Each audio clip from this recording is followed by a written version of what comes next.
Good evening. This meeting of December 9th, 2013 of the Dubuque Community School District Board of Education is called to order.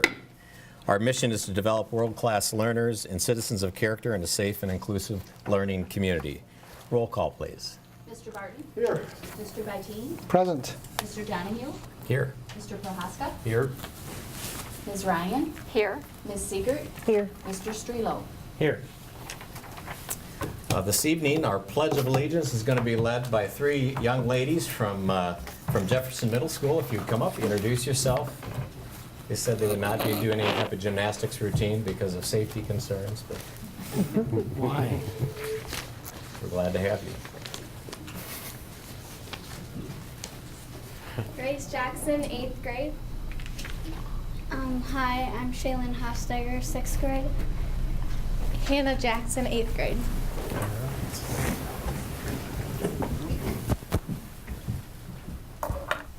I pledge allegiance to the flag of the United States of America and to the republic for which it stands, one nation, under God, indivisible, with liberty and justice for all.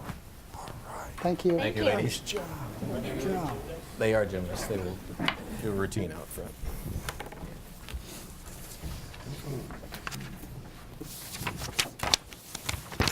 I move that the Board of Education approve the agenda as submitted. Second. It's been moved and seconded that the Board of Education approve the agenda as submitted. All in favor say aye. Aye. Any opposed? Motion carries. Thank you. Mr. President, I move the Board of Education approve the minutes of the regular meeting on November 11th, 2013 as submitted. Second.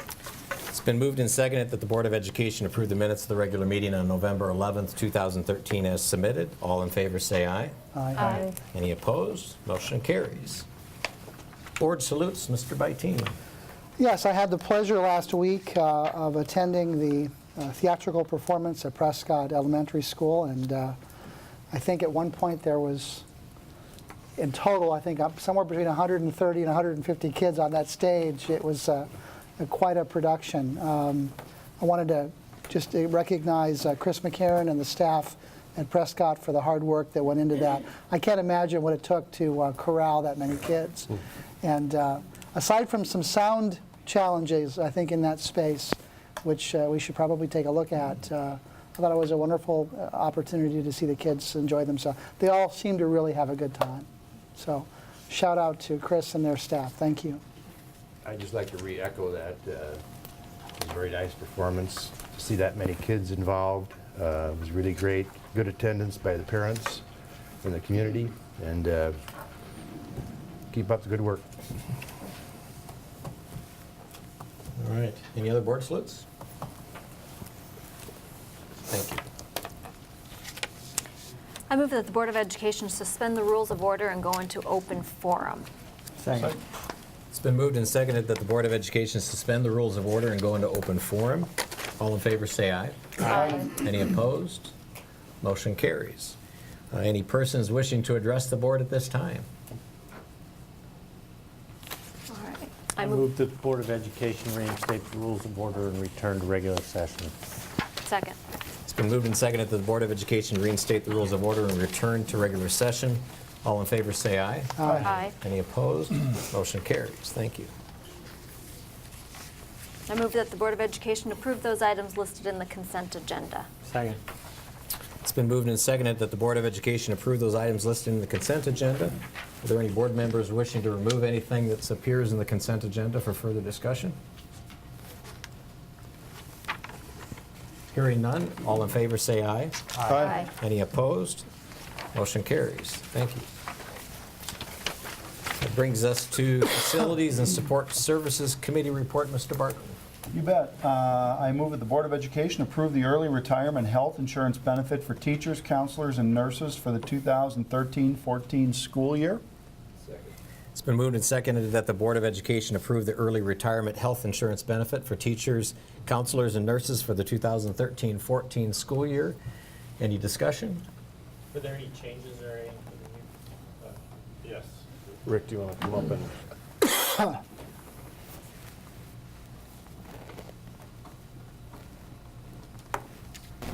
Yes, we came back to support services group last week and presented. And at that time, we agreed that we would increase the insurance benefit package for individuals by $50 and for family health plans by $50. I think it had been 9 years since we'd increased that amount. So again, as an incentive for that retirement plan and to kind of move back in that direction, we have increased that $50 for each. Any other questions? But Rick, while we have him. Thank you, sir. Any other discussion? All in favor, say aye. Aye. Any opposed? Motion carries.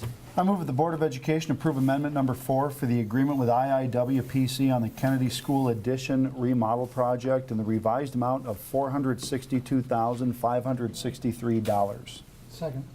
It's been moved and seconded that the Board of Education approve amendment number 4 for the agreement with IIWPC on the Kennedy School Addition remodel project in the revised amount of $462,563. Any discussion? All in favor say aye. Aye. Any opposed?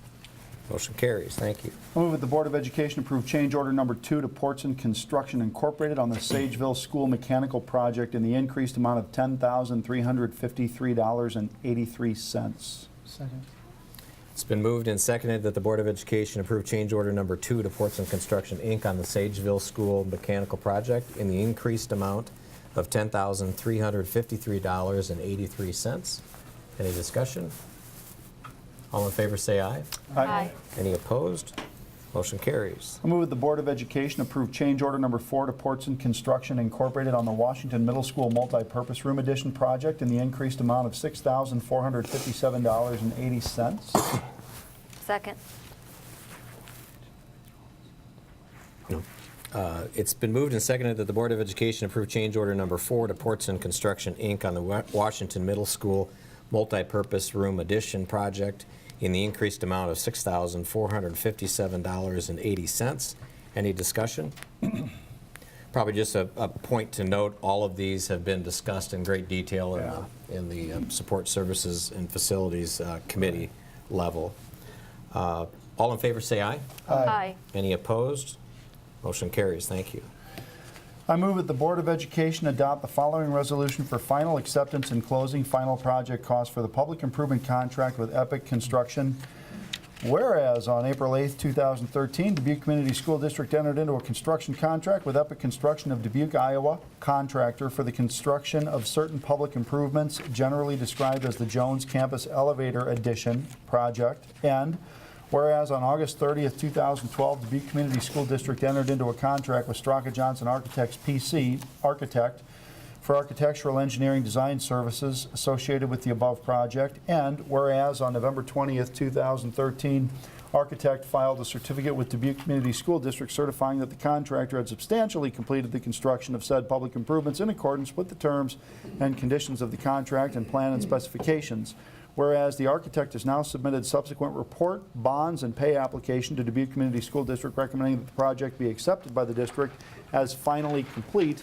Now, therefore, be it resolved by the Board of Education of the Dubuque Community School District, Section 1, that said reports and documents of the architect are hereby approved and adopted. Section 2, that said public improvement is hereby approved and accepted as having been fully completed in accordance with said plan, specifications, and form of contract. Section 3, that the total contract cost of the improvement yet payable under said contract with Epic Construction is hereby determined to be $14,331.15.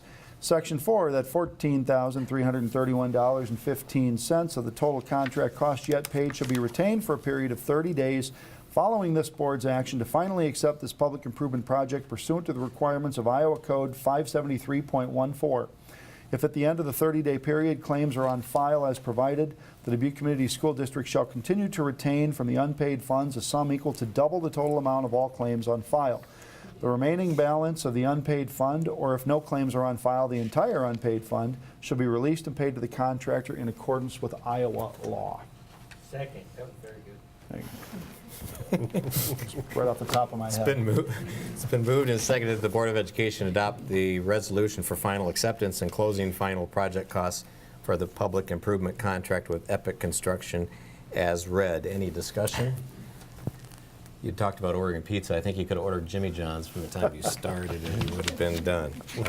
Or Wendy's. Or Wendy's. All in favor, say aye. Aye. Any opposed? Motion carries. Thank you. Joe Link never had motions that long. Yeah. We never had that with Joe Link. I move that the Board of Education tentatively approve the plans, specifications, form of contract, and estimate of total cost for the Washington Middle School roof replacement project and set the date, time, and location as February 10th, 2014 at 5:30 p.m. at the Forum, 2300 Cheney Road, Dubuque, Iowa, for a hearing thereon, and further authorize the advertisement for competitive bids. Second.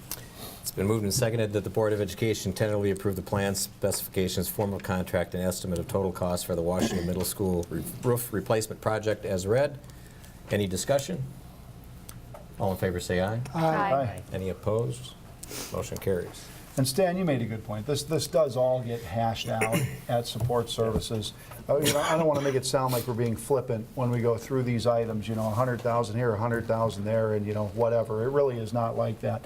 The motions are very thorough to make sure that we're covering all the proper codes, and the dollar amounts have been discussed at great length, not only, most importantly, at a staff level, but certainly with a review of the board at those support services facilities meetings. So there has been a lot of dialogue on these things. The tires have been appropriately kicked.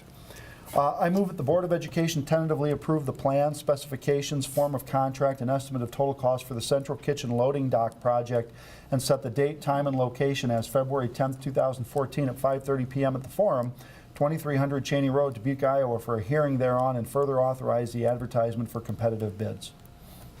Second. It's been moved and seconded that the Board of Education tentatively approve the plans, specifications, form of contract, and estimate of total cost for the Central Kitchen Loading Dock project as read. Any discussion? All in favor say aye. Aye. Any opposed? Motion carries. I move that the Board of Education approve Straka Johnson Architects PC as the architect engineer for the elementary school computer lab project at a cost of $48,000. Second. It's been moved and seconded that the Board of Education approve Straka Johnson Architects PC as the architect engineer for the elementary school computer lab project at a cost of $48,000. Any discussion? You just want to mention that this is the continuation of the overall IT plan, and we need to have the infrastructure, physical infrastructure, not just the technological infrastructure to support this. I would say that, but you just did. So Okay. I'll Is it all the elements? thank you, Craig. You're welcome. It is. The elementaries are in various places with their infrastructure, so this gives us the opportunity to, by next year, be in a position that our technology plan calls us to be in as far as with labs. And the wireless is completed, but now we need to go and spend some significant dollars on some wiring, both for electricity and data. This tech, yeah. Mr. President, Yes. I'd like to mention that this is definitely in compliance with our strategic plan as well as going forward for implementation of this year. Correct. Right.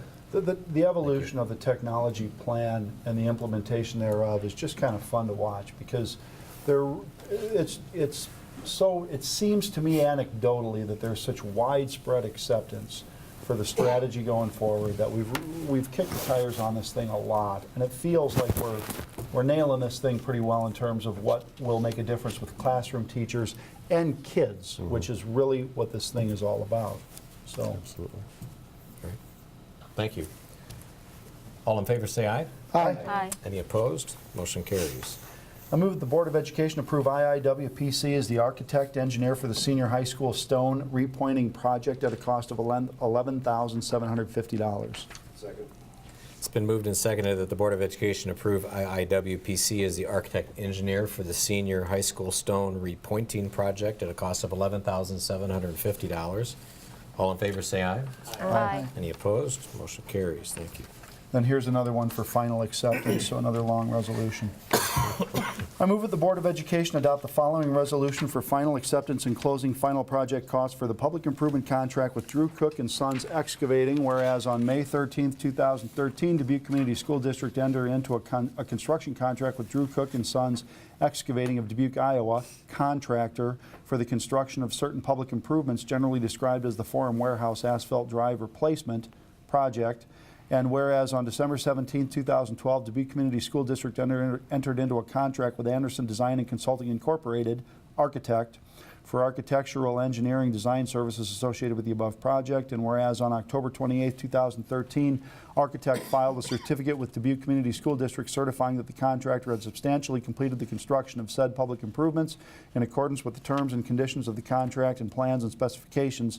Whereas the architect has now submitted subsequent report, change order, bonds, and pay application to Dubuque Community School District recommending that the project be accepted by the district as finally complete. Now, therefore, be it resolved by the Board of Education of the Dubuque Community School District, Section 1, that said reports and documents of the architect are hereby approved and adopted. Section 2, that said public improvement is hereby approved and accepted as having been fully completed in accordance with said plans, specifications, and form of contract.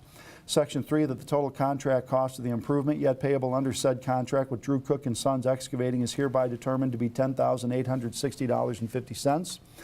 Section 4, the $10,860.50 of the total construction cost yet paid shall be retained for a period of 30 days following the board's action to finally accept this public improvement project pursuant to the requirements of Iowa Code 573.14. If at the end of the 30-day period claims are on file as provided, the Dubuque Community School District shall continue to retain from the unpaid funds a sum equal to double the total amount of all claims on file. The remaining balance of the unpaid fund, or if no claims are on file, the entire unpaid fund, shall be released and paid to the contractor in accordance with Iowa law. Second. I'm sorry, I dozed off. Me too. It's been moved and seconded that the Board of Education adopt the resolution for final acceptance and closing final project costs for the public improvement contract with Drew Cook and Sons Excavating as read. All in favor say aye. Aye. Any opposed? Motion carries. Thank you, Mr. Barton. Get the rest of the night off. All right.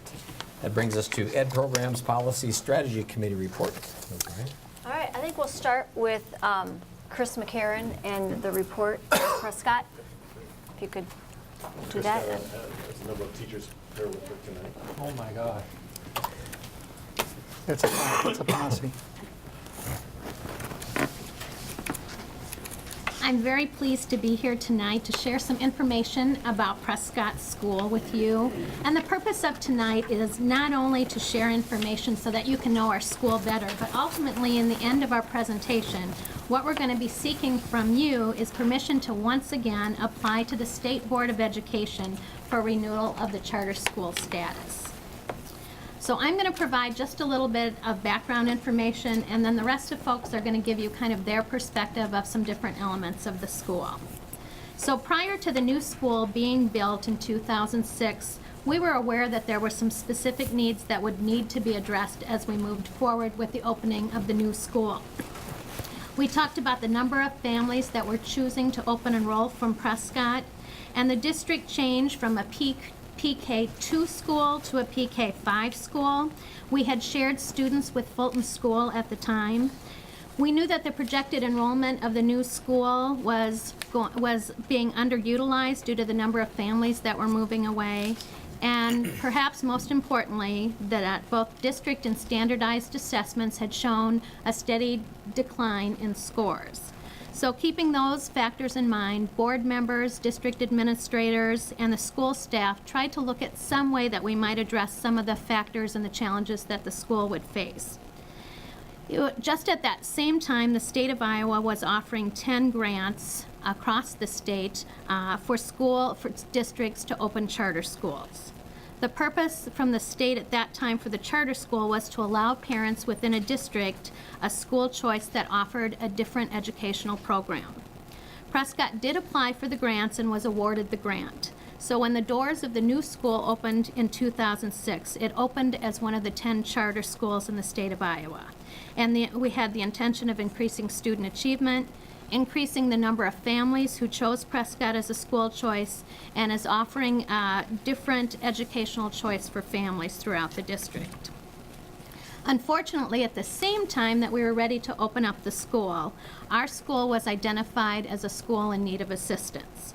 And that was based on the scores from the previous alignment between Fulton and Prescott.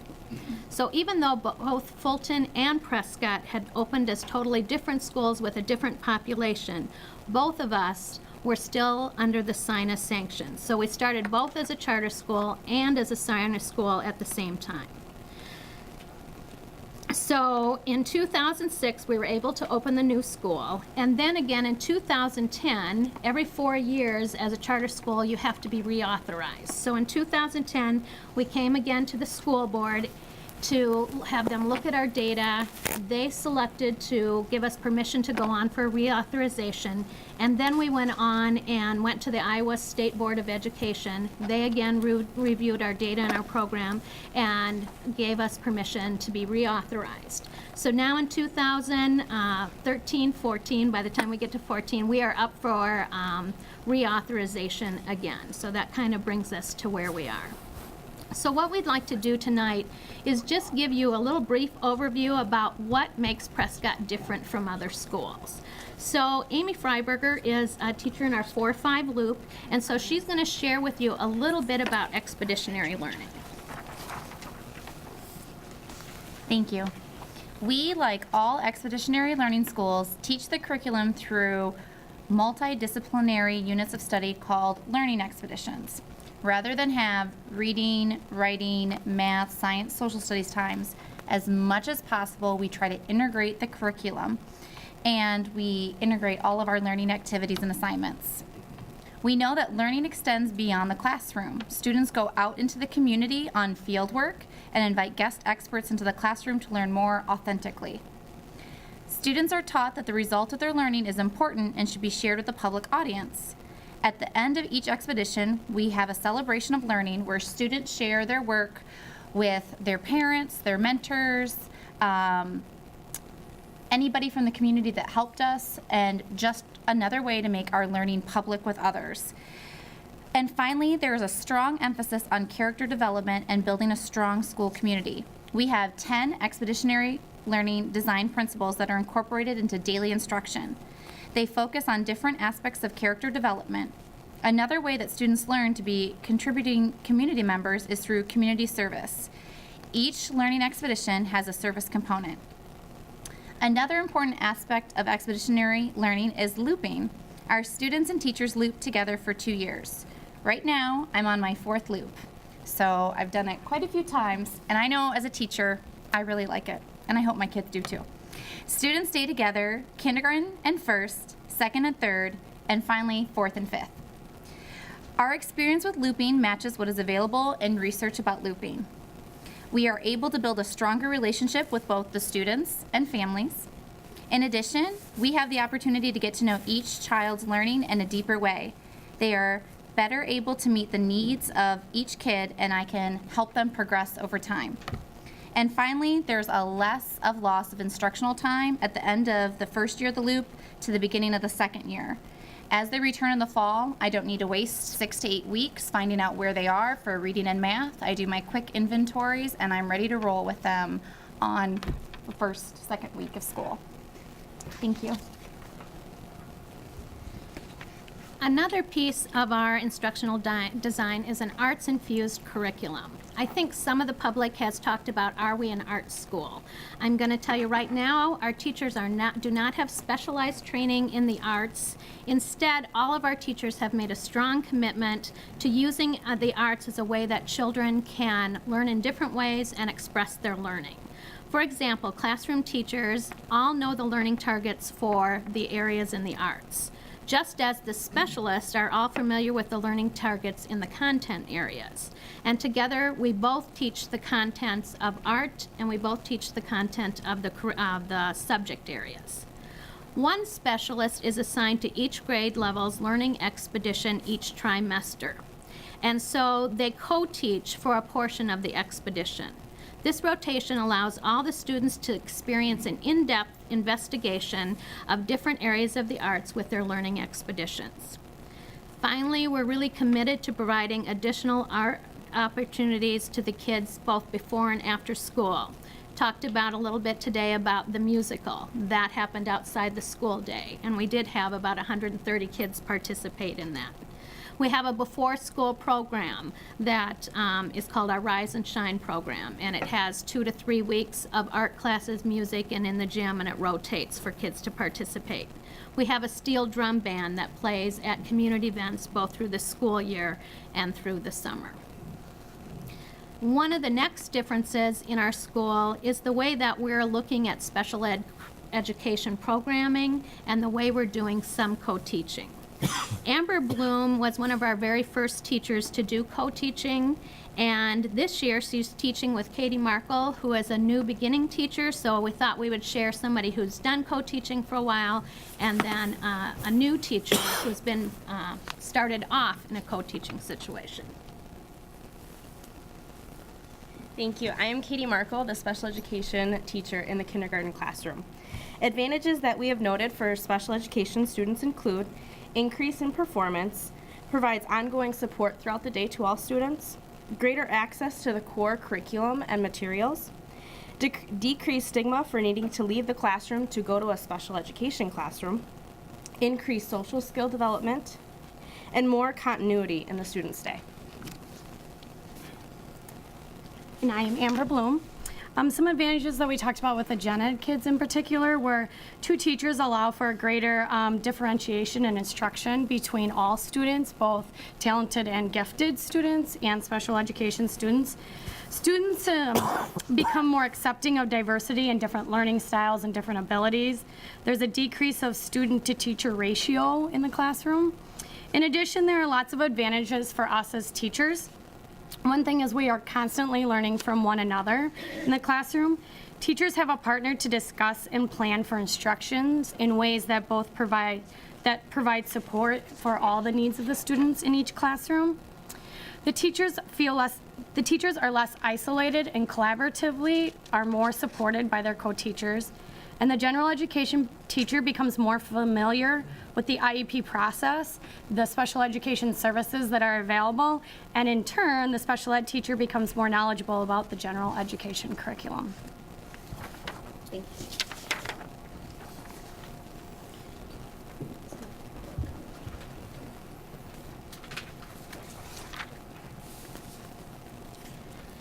As a charter school, by law and by definition, we have to be open for any students across the district who would like to attend Prescott to attend Prescott. And so we have students representing our school, attending our school that represent every elementary school except for Sageville. And just so you can kind of see up on the screen, these are the number of kids enrolled at Prescott from each of those schools within the elementary schools. So we have 280 students at Prescott at this year, and 160 of those students come from schools outside of our geographical boundary area. I've asked Stephanie King to come and speak with you tonight because Stephanie was one of the first parents who chose Prescott rather than their home school. And her daughter went through all of her elementary with us, and now she has a second one with us still at school. So from a parent's perspective, Stephanie's going to share some information. Let's take a minute and think beyond elementary school. As we look to the future, what does the class of 2020 look like? I know what it looks like at our house. Right now, out of elementary school, our children already have a portfolio that reads like a professional resume. Participation in and awards from the paper dress show, a portfolio of artwork created in art class and Rise and Shine, musical experience as a member of Panrhythmics and Pandemonium, public speaking skills put to use at classroom celebrations, community outreach and impact as part of the Empty Bowl project, and 3 years of participation both as a performer and backstage in the all-school musical. They also participate in extracurricular activities. Beyond that, it's all about who you know. And for us, a trip anywhere in Dubuque involves waves, hugs, and communication between my children and their schoolmates, teachers, paras, and community volunteers. They know everybody who walks through the doors of their school, and they take pride in that. As Chris said, Milana is now a 6th grader at Washington. She started and completed elementary school at Prescott. She looks forward to high school and graduation in 2020 and has her sights already set on college and a career. Kiara is a 3rd grader and has already gone through kindergarten through 3rd and has big plans for her future ahead as well. She wants to be an ophthalmologist. We chose for them to attend Prescott because of their focus on the arts and our belief in the educational program that was happening there. The focus on the partnerships in the community and the expeditionary learning has created a larger learning environment and offered extensive opportunities beyond the walls of the classroom. Being in smaller sized classes and a co-taught classroom offered Milana the one-on-one assistance that she needed to focus her learning and push to empower so that she knows to ask what she needs at the middle school, and has made that a whole easier transition. Before, during, and after school programs put our kids on the stage and have offered a wide assortment of new adventures, which have led to new ideas and thoughts for their futures. Above all, the commitment of the district, administration, and educators to the creation of supportive environments for the students and staff allows me to know that my kids are in a great place where they're encouraged both to learn and live with a focus on education. So the question is, have we missed out on the traditional classroom experience? No. By traditional standards, both of our children test very well, above average, in fact. And the commitment to increasing those scores to meet the national standards is incorporated into everything that they do. The success rate's increasing because our children are learning how to apply the knowledge that they're gaining, and they're given opportunities to firsthand share their learning with others. My name is Stephanie King, and I'm entering or halfway through my 23rd year as an educator at Dubuque Senior High School, where I teach great kids how to succeed in life. The girl's dad, David, teaches at Hempstead in the special education department. Education's top priority in our family, and we couldn't be more pleased with the education our kids are getting at Prescott Elementary School. So I am proud to be a Prescott parent, and we ask that you continue to support Prescott Elementary as a fine arts charter school within our district, and take pride that knowing that this group of children is the today and the tomorrow in our community.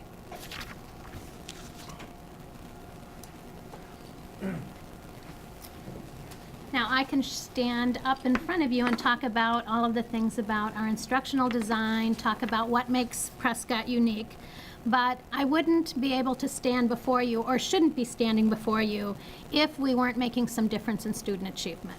So what I'd like to close with is just a brief look at how students have progressed from 2006 and what we were getting for student achievement in 2006 and what it looks like now at the current time. So I'm just going to start through, and board members, this is the same thing that I have placed kind of in your packet. This is on the MAP test that it's taken, and the blue is in 2006 at second, third, fourth, and fifth shows 2006, and then the score is in 2013. So you can see in each grade level from 2006 to 2013, we have increased the number of students that are reaching the proficiency level. This is reading.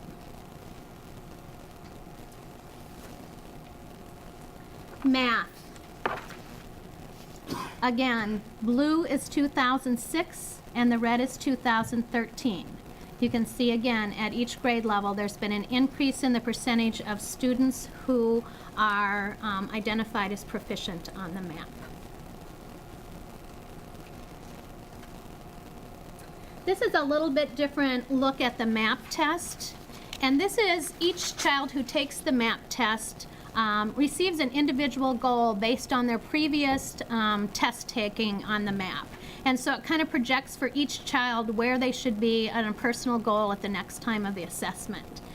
And what has happened in our reading, we had an increase of 12.1% of our students meeting their MAP target scores, and that was the second highest growth of all of the elementaries in the district.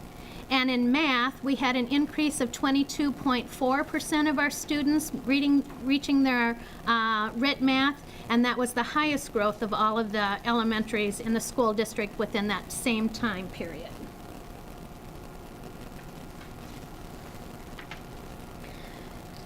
The next graph is ITBS, and again, the blue is 2006, and the red is 2013. So the blue shows where we were achieving. In reading is the first column, math the second, science, and social studies. We know that the state doesn't necessarily look at social studies. The focus is on reading, math, and science, but one of our goals for the charter school was also to address social studies. So we report to the state each year for charter school our growth in social studies as well as the other subject areas. Then just so you know that we are monitoring our young learners too, this is first grade Title I data. And it shows in 2006 what the percentage of kids were that were meeting the grade level expectations. Goes down to 2013, and so we had a growth of 28.2% in the kids meeting their goal. And just kind of for a comparative for you, compared what it looked like in the other Title I schools, so you could see some of the questions have been, does it look different in some of the other schools? So that's a brief look at data in the summarized form. What we would hope today that we shared with you the reasons that Prescott looks different and the way that we think it's different. We certainly feel strongly that we hope to continue with this instructional design and to continue as a charter school. And so what we were asking from you tonight is to give us permission to go forth in the process. This won't be the determining factor, but with a vote from the school board, what happens next is we apply to the Iowa State Board of Education. And the last time we were renewed, what it says in the application is you may be asked to present to the school board. And last time we were required to present to the school board. So we don't know if we'll actually go before the school board or just submit the information. So by the middle of January, we submit that, and then we wait to hear from them to say if we are reauthorized or not. So if you have questions of any of us, we're happy to answer them. Yep. I thought it was a great presentation, and all of you, I thought you did a terrific job, and I'll be honest with you, I loved everything I heard. Now, that being said, so obviously, you got my vote. So now I should worry about the next part. No. What happens if you don't become a charter school? If we don't, what we would probably be asking, to be honest, is to come back with a waiver. We would ask perhaps the board to maybe give a waiver for some of the different instructional choices that we're making. So there's nothing that I would say that is in our design that couldn't preclude us from going forth with some of those changes, but it would have to be then permission giving from the board, perhaps every year, or I don't know how long that would be. I don't know if somebody else wants to. No, I think initially there were some dollars available. Yeah. Those have long since dried up. Yeah. And so charter school or not, certainly the successful elements of this program, we would bring back and say we needed to continue these activities to. Yeah, the funding for the charter school grant was just the first few years, and we were able to purchase materials, like we purchased a keyboard lab, the pans. We purchased some of the things that were unique materials to our instructional design. When those were gone, we couldn't purchase anything like staffing or any personnel or anything. It had to focus on materials. And so since then, we've been operating under the same budget that all of the other schools are for allocations. So being a charter school as well as an expeditionary learning school, so you're kind of both there, correct? Mm-hmm. I have a question about the expeditions. Yep. Like, are they by school level, grade level, individual teachers? How does that work? They're ranged by grade level. There are 3 learning expeditions each trimester for each grade level. Our preschool happens to have 4 because their attention span is not quite as big, so we divide the year up into 4. And the topics really come out of Iowa Core, and what are the big topics, like in science and social study, mostly are the areas that we start with because there's literature and writing that can go with any of those kind of topics. So 5th grade, for example, is very large. They have a big portion of American history. So they do 2 kind of expeditions on different parts of American history. Kindergartners coming in are just learning patterns and routines of how to get into school, pattern books for reading, so their first expedition is all about patterns across that. For teachers, the one thing about Expeditions, it is not like a manual. So what happens is it does take a different flavor each year. The learning targets and the standards stay the same, but each teacher, depending on what interests of their kids, because part of it is student choice in terms of some of the projects and things, ability of kids and what they might need. So the Expeditions take a little bit different slant each year to meet the needs of the kids.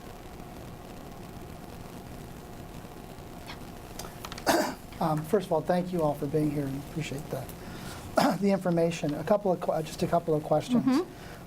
This is dated from 2006 on. The last time you were chartered was 2009. Would the last time we were what? When you were chartered, when you went up for charter last time, it would have been 2010. Oh, 2010. Because we go 2014 is when we're up. If we were looking at numbers from 2010 to today,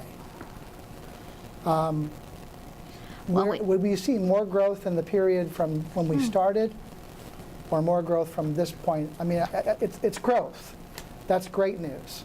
It's hard to reconcile whether or not the 2009 numbers up to 2009 were really the big jump, and whether we're seeing kind of a. It matters, I think, in terms of just knowing the difference. Okay. I I'd don't like to know know that that. I can answer that right off the That's top of fine. my head and be for sure I'm accurate. Do you know of the 10 original schools chartered, how many are left? We're the only elementary, and I think 1 or 2 high I schools. believe we're One. down to 2 in the state, 1 high school and 1 elementary. And this is obviously very positive growth. I guess the question is, what percentage of the students in reading and math are reading at grade level? Do we know that? Hang on a second. See if I can read that. Oh, this is all growth. At reading, I would say about, again, I don't have that in front of me because I was kind of trying to give you the growth. I want to say about 60. Is that too high? Right around there? 62. That's fine. Yeah, I was going to say. That information would be helpful, I can send think. that to you, yep. And you mentioned several things here, just so that I can Yep. prove to you I was listening. Nope. Co-teaching, service component, you had looping, art infusing, expeditionary learning, special ed, differentiated instruction. As you think and reflect about all those things, one of the things that struck me during our meeting was, how much of this is exportable to the other elementary schools? Because if you look at what their growth rate has been in comparison with Prescott, clearly there's room for improvement. And I'm wondering, we talk about charter school. I mean, we have a certain ability to do things outside of the charter environment. How much of this is exportable in your opinion? The only thing that's probably challenging is the student-to-teacher ratio. That's probably difficult to manage, but. I think that there's a couple factors, and one is the cost especially the startup cost for expeditionary learning. In the beginning, it was very expensive for us to get the kind of staff development that it took for us to get going. And so under typical budgeting, I would say that would be a real challenge for an elementary school to come up with the funding to give the professional development that EL offers. I think that's been some of the best professional development I've ever attended was what they offer. They very much put the teacher in the role of the learner and kind of put you through that piece. So I think that would be challenging. As you get going and you get enough experts in that, they can kind of continue to teach the next folks. But that's a big commitment at the beginning. Co-teaching depends for us on the number of kids who are entitled for services because the allocation for teachers is based on the number of students who are entitled.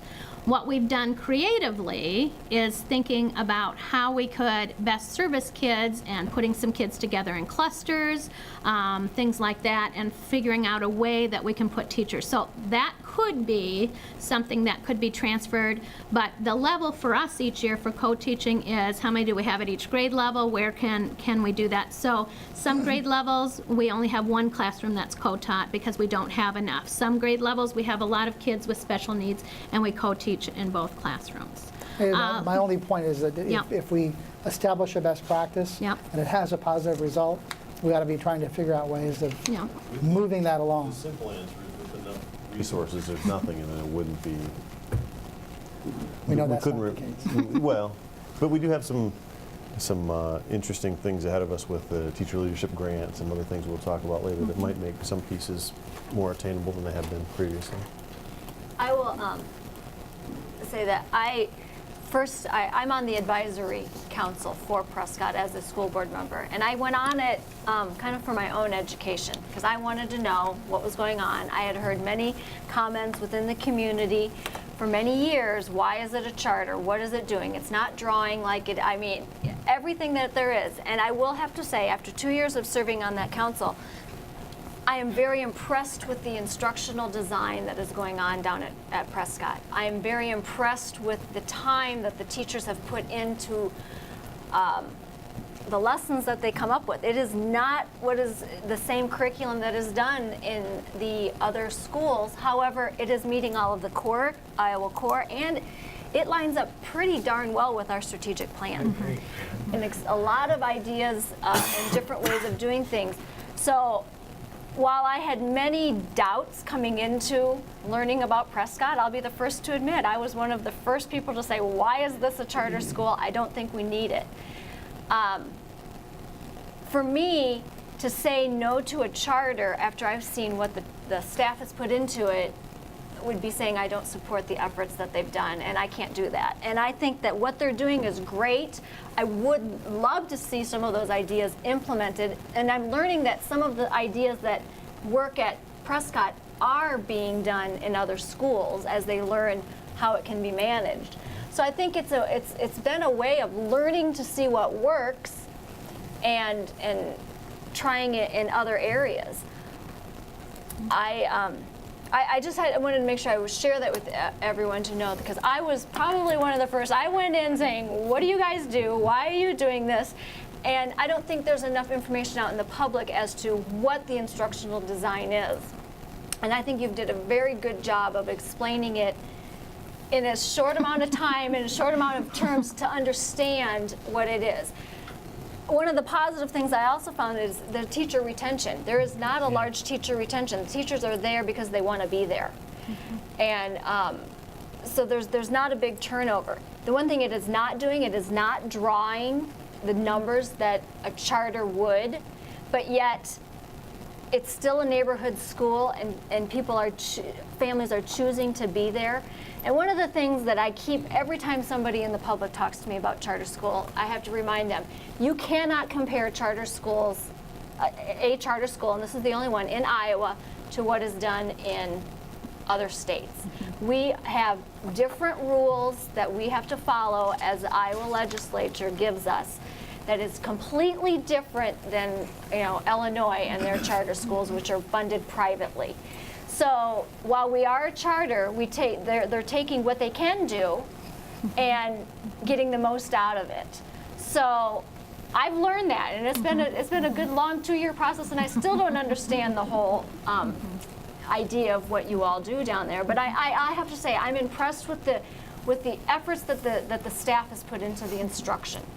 So I applaud you with that. I think you've done a very good job. I thought and I'm sorry, I missed your name, the parent. Stephanie. Stephanie, your 2020 analogy I thought was terrific, talking about the future. And again, I'll throw it out. I blame Mike Size for not communicating this better, because I think if more people knew about it, I think more people would want to come. I probably would have come. Would you want to come? You can still come. I think that's one of your goals also in the upcoming years, is to be more proactive and Yeah, that's one of the promoting goals we the have image of targeted. Prescott. Yep. Are there any other questions right now? Can I'll go ahead and make a motion. Thank you, Chris. Thank Nice you. job.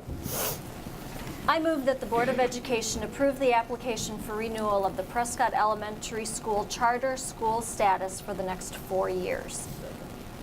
It's been moved and seconded that the Board of Education approve the application for renewal of the Prescott Elementary School charter school status for the next 4 years. All in favor, say aye. Aye. Aye. Any opposed? Motion carries. Thank you.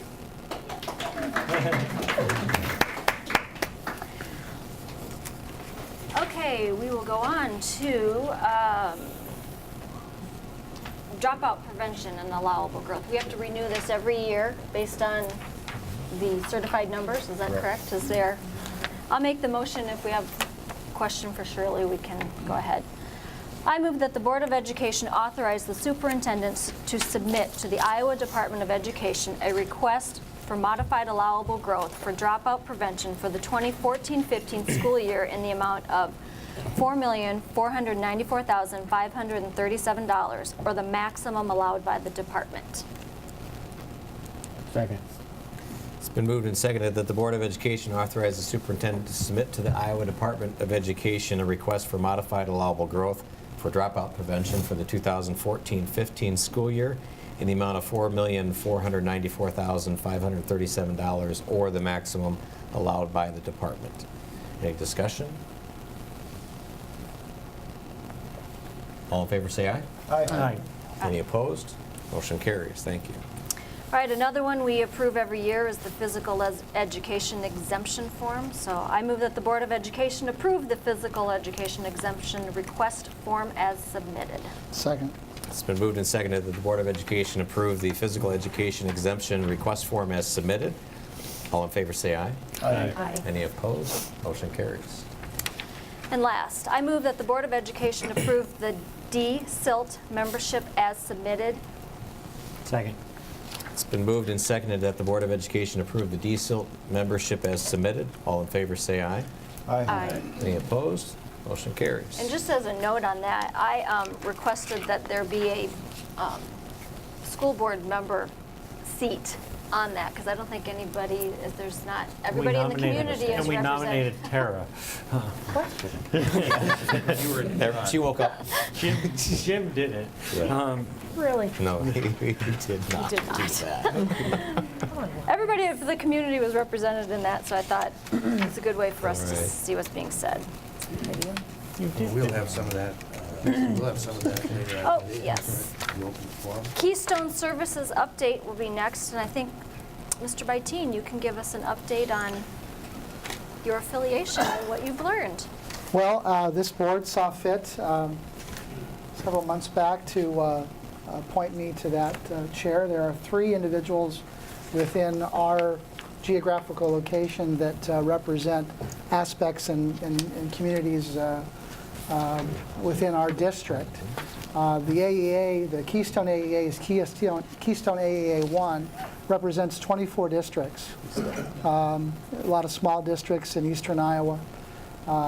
And we recently had a meeting with them, a triad meeting with the staff, and Stan, you might want to hit some highlights there. It's clear that we're one of the larger funders of the AEA, and one of the things I was very keen about was to understand how money is spent, how it's allocated, and it's been a learning experience. I've been on the board now roughly about 6 months. I'm sure there's more for me to learn, but it's been interesting to kind of see how there's no question that we subsidize at some level, because the nature of what an AEA is intended to do, subsidize the services that other districts receive.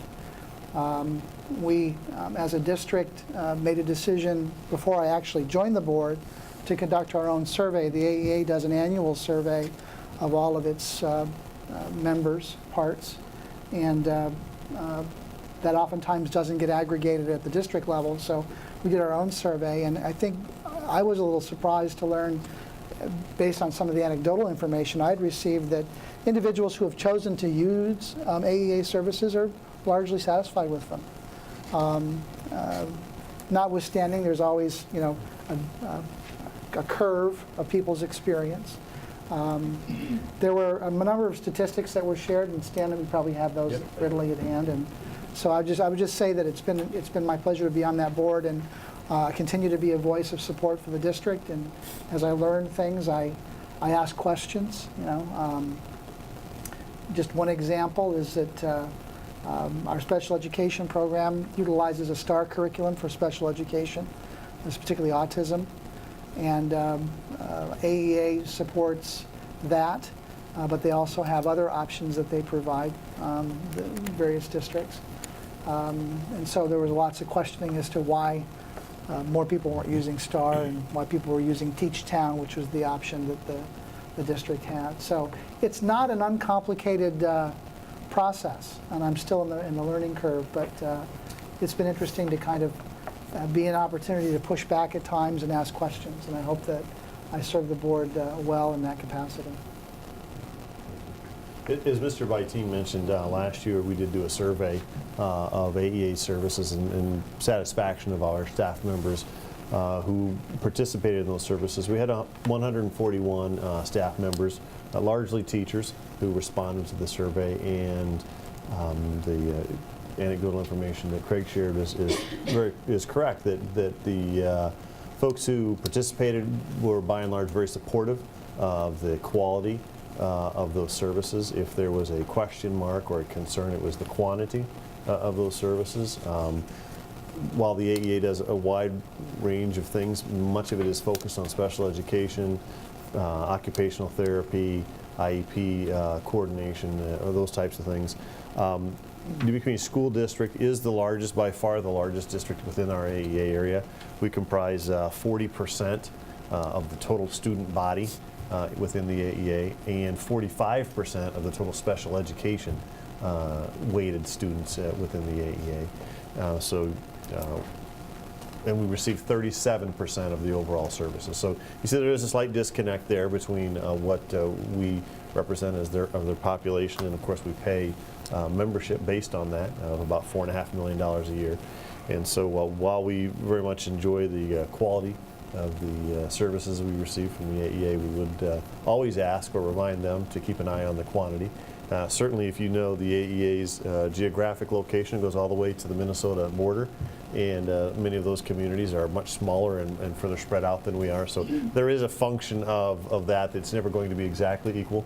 It does take some windshield time in some of those smaller communities to get to various school districts. So by and large, we are good partners with the AEA, and we just like to always remind them that our needs are somewhat different.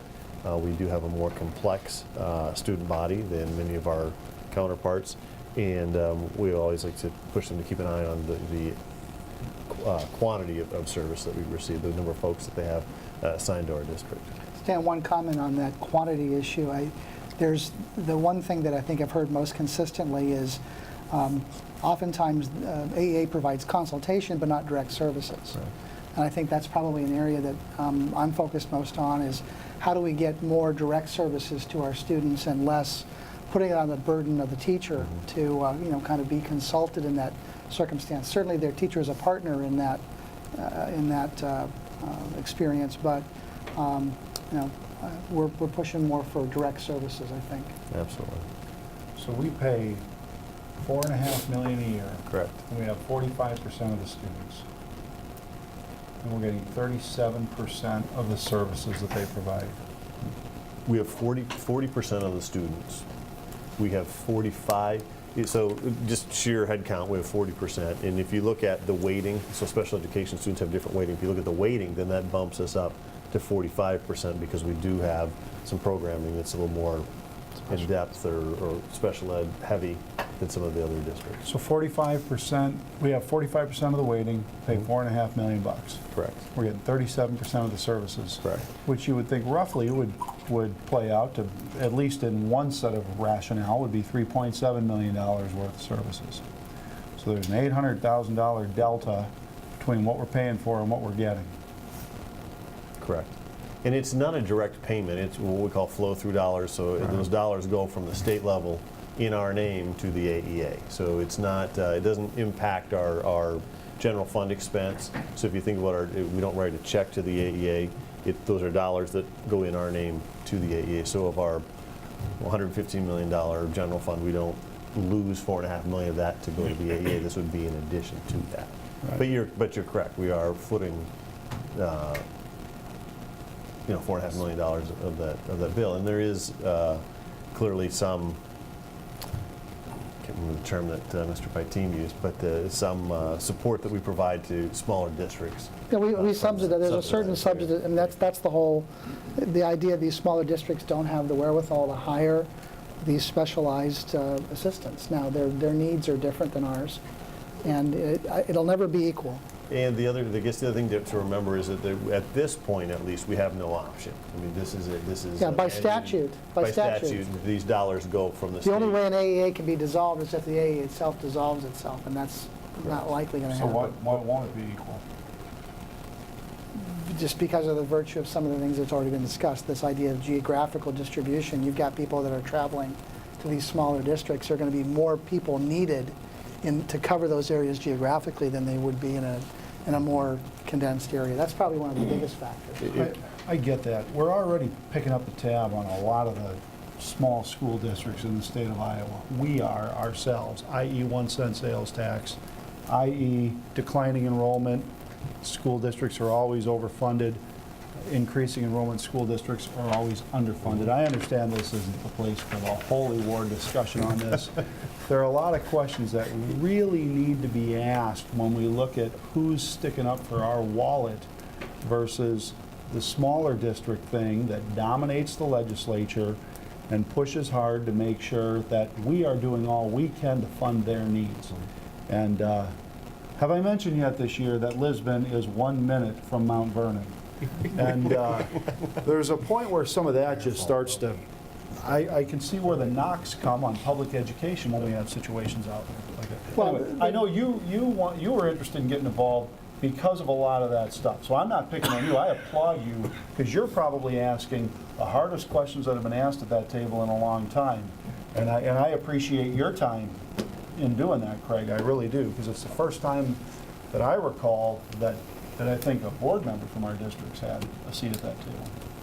Well, and it's very likely in the near future, because of the lower enrollments statewide, particularly in some of the rural districts, is that we actually may get more voting power as that shift continues. And so right now there are 3 individuals, me included.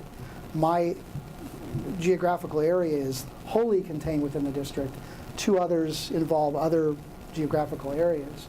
But that probably will shift in the next 2 years. So we may actually have 4 of the 8 board members who are actually representing our district at the table. So I understand what you're saying. That was the pain that drove my interest in getting involved. And it's a little more complex than what it may appear to be on the outside. I understand that. I do understand. On the other hand, we have to ask if you don't ask the questions, you don't get the answers. Right. So. And just for the record, when it comes to documenting services, more meetings led by Keystone isn't necessarily a good thing, rather than fewer meetings led by Keystone. You tally up the cost of 1 meeting where you have a guidance counselor, 5 or 6 teachers, a principal, yada, yada, yada. You got hundreds of dollars going out the door that'll never be recouped. Kind of like the hundreds of dollars represented while I've sat here and rambled on about this one topic. But there is genuinely an effect that comes from all those meetings under the guise sometimes of providing more services, which, anyway. Well, let me make one other comment, and I think this, and her name hasn't been mentioned, but Rosie Werder, our head of special education, who has come in and I think has been a game changer in many respects. She's in terms of accountability, in terms of professionalism. She and I have had numerous conversations about AEA services. She's been willing to push back and to ask the hard questions. And so it's been a real collaboration in that respect. And so I just would suggest that we're moving the right direction. It's just a matter of time and effort. Mr. President, thank you. All right, new business. I move that the Board of Education take no further disciplinary action related to students number 707208, number 713219, and number 807654 at this time. Thanks. It's been moved and seconded that the Board of Education take no further disciplinary action related to students 707208, 713219, and 807654 at this time. All in favor say aye. Aye. Aye. Any opposed? Motion carries. Board member administrative issues. First, board members, anything? I'd just like to say that I enjoyed going down to the UEN conference in Des Moines. It was Very interesting. We had an interesting speaker, a little bit on the liberal side. However, it was nice to visit with other school board members from other communities of comparable size, and to get some good ideas of what things are happening in their district. And I enjoyed traveling with all of you, even though I went down with one person and back with another person. Which It was all the better worked. trip? Because I drove on It was all good. Okay, all right. I was with you the whole time. Okay, all right. Good, thank you. Mr. President, just want to mention, I toured recently Washington. Principal Burns gave me a tour of the new facility, and not quite ready for prime time, but pretty darn close. And it's just exciting to see these projects come to fruition. I know several of us have been in the buildings. I know we've taken tours, informal tours of Hempstead, and hope to get out to Kennedy soon and see their work. But it's great to see this work come to fruition. Thank you.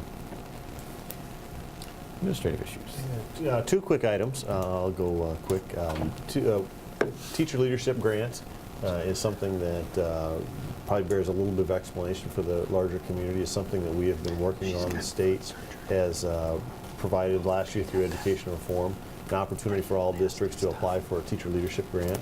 A third of the schools will be funded next year, a third the following year, and a third the third year.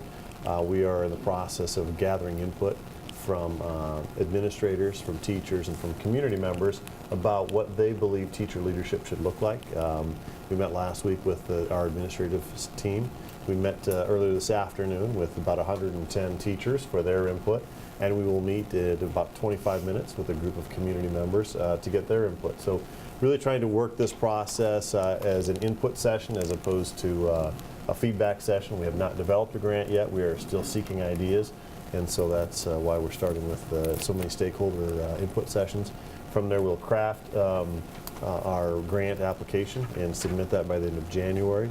If we're successful, it means about $3.5 million per year. So it's not a one-time grant. It's as long as it's funded, $3.5 million per year, which will allow us to significantly look at and be able to afford additional teacher leadership opportunities in how we operate our district. So it's been a very fast and furious process. We've only been at it for a few weeks, and the grant, as I mentioned, is due at the end of January. So it'll be a tight turnaround, and we're very optimistic about our opportunities either this year or the following years to create something that is new and better for students, quite honestly. Other quick issue, unless there are questions about teacher leadership grant. Tomorrow night, as you all know, we have legislative dinner where we have an opportunity to talk with our state legislators. And so without taking away too many of my own talking points, two of the things that we will focus on is funding. Last year, you might remember that I mentioned to our legislators that Iowa was 31st in the nation in per student funding. Our hope at that time was to look at moving towards the middle, or to 26th. We funded about $900 per student less than the national average. And in one short year, we have gone from 31st to 37th. We are now $1,400 per student less funded than the average in the country, and it would take approximately 25% allowable growth for us to move from 37th to the national average. We'll also be talking about things like student mental health and assessment issues. That event tomorrow night, it says 5:15. Is there a reception to begin that thing, like there usually is? I believe so. Joni, do you know? Trying to measure when That isn't when dinner starts, so. dinner starts at 6 or something, or there's usually, okay. So you're skipping that. First round on Barton. Just use his name at wherever we're saying. Anything else? Any preview of the upcoming board meeting? Joni, could you give me the date for that board meeting? January 13th. January 13th, thank you. We'll have our normal board meeting on January 13th. Same date, same location, same time. Normal it is. All right, we are adjourned.